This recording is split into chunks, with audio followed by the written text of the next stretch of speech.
Hi, I'd like to show you how to make a slab mug. Slab mug is made out of a slab of clay, a flat piece that is probably no more than 1/4 of an inch thick. You can texture it. You can carve into it. Of course, add handles. So you can put a texture on it like this. Press into it with a stick like that. You can find all kinds of things. One of my favorites is a piece of stone. Look what you can do. Make your clay look like a piece of stone. So I'm going to show you how to make a slab first. Now start with your bag of clay. Cut off probably 1.5 inches because you're going to need a big enough piece that you can make the walls of the cup and the foot of the cup, and maybe even make more than 1 cup. And give you some space for experimentation too. So start off, take your wire, slice off a piece that's about 2 inches high, and then always make sure that you cover up your clay after you get the clay out of the bag. So you've got your clay, you want to flatten it out. Take the palm of your hand and hit it, and do it on a surface that the clay won't stick to, something that doesn't have a finish. So plywood works. You could put a piece of canvas down or a piece of cloth. You could have a canvas covered board. And you keep moving it and hitting it, and hit it from the center out. Now, you could also use a rolling pin to do this.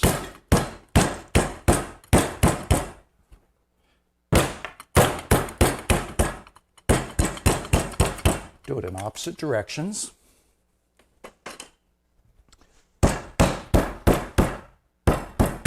Once you get it to maybe 1 inch thick, you can start throwing it. Now, this is the potter's way of making a very even slab. It's very much like stretching pizza dough.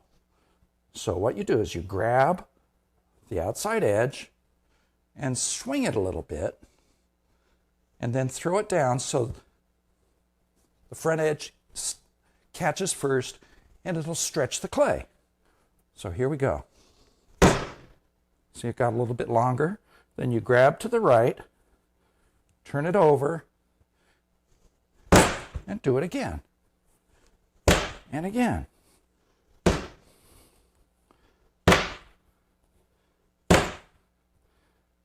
Stretches it out, makes a very even slab. The edges won't be the same thickness as the inside, but that's what you want. Now, another way of making a slab is to roll the slab. And this is if you want the same exact thickness all the way through. So you can start it out this way. You get a couple sticks.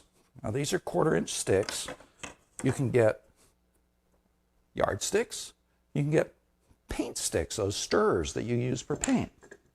Put them on either side, then put your rolling pin and roll over the top.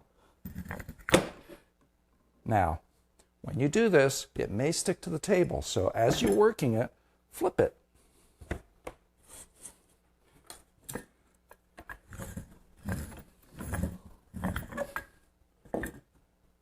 Keep turning it. If it's a little narrow at one end, it's easy to get it stretched out a little bit. You just stretch it this way. So you roll until that rolling pin hits those boards. You keep rolling. And what happens is it can't get any thinner because these boards. It'll be just the right thickness for you to put some texture into the cup.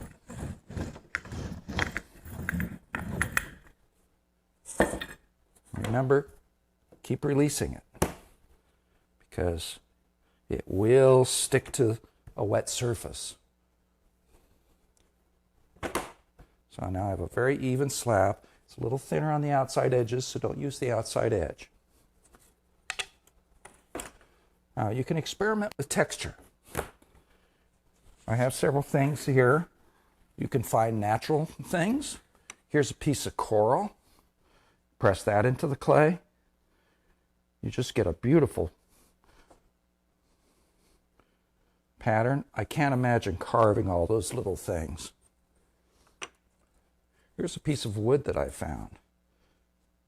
You can roll it on the clay. Now, if you do something like that, make sure you release it so it doesn't stick to the table. And remember, don't just try one side. You could try the end. Oh, I like that. That's kind of nice. You could try the side. Lots of possibilities. Piece of bamboo you could roll on. Makes a bamboo cup. Go to your junk drawer. You might find some bolts or nuts or things you could press in and create a pattern with that. And again, try different parts of it. It makes a great square. The corner makes a diamond, a little triangle. Pieces of wood. Square, the corner, the side. Cross it over.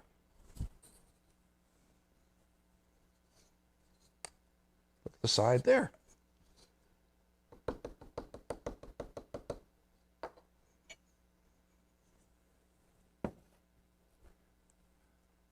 You can also make stamps.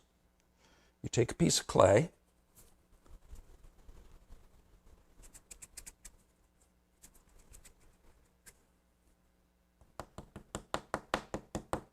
get the end, and you can make them with the clay that's soft. So I'm just going to push the end of my wood stick in here.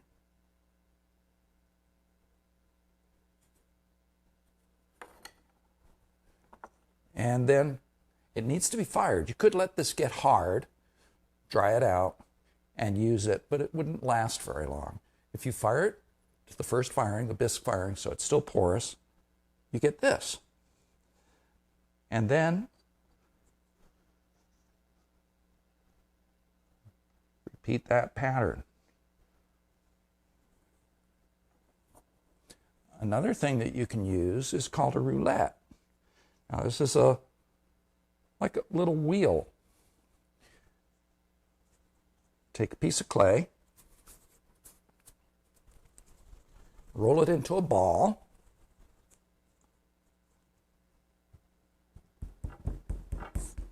flatten it out,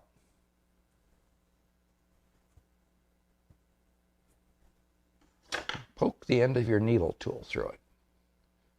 So you have almost like a little tire, a little wheel, right? Now, so you got the hole. You can put a design into the side of this.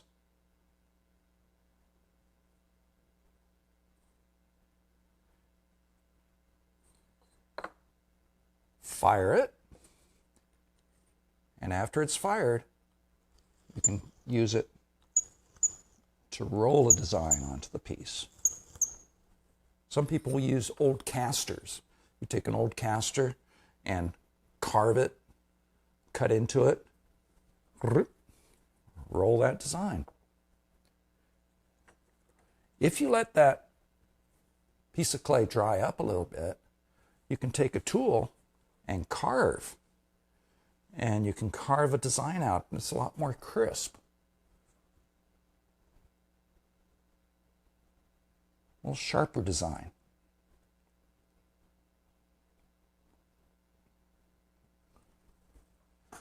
So,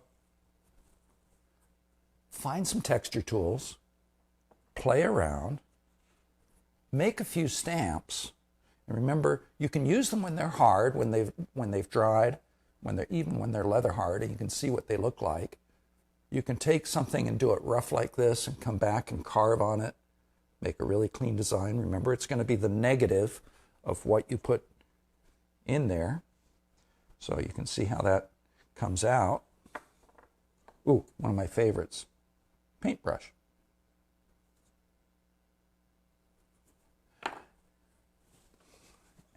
Do that, and then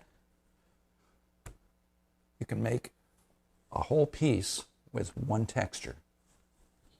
Here's a cup that uses the end of a stick like this for the texture. Just repeating that pattern over and over and over again. Now, you can also, if you have a fabric that has a texture, you can roll the fabric into the clay. So, this is a piece of, stuff that you put on the shelf to keep things from sliding around. I'm going to turn this over.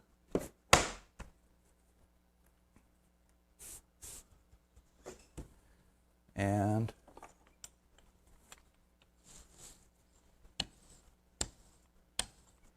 now try it both ways. You could try rolling the fabric on the clay, or put the clay on top of the fabric and rolling it.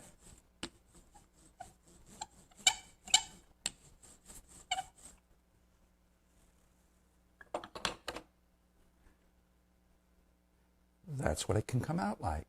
And your choice of glaze will make a difference. Same exact pattern, different glaze. And the glazes you're going to be using change color.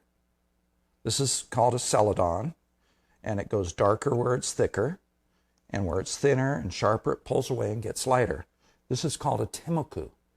This is a dark brown where it's thicker, almost black, and then goes brown where it's thinner.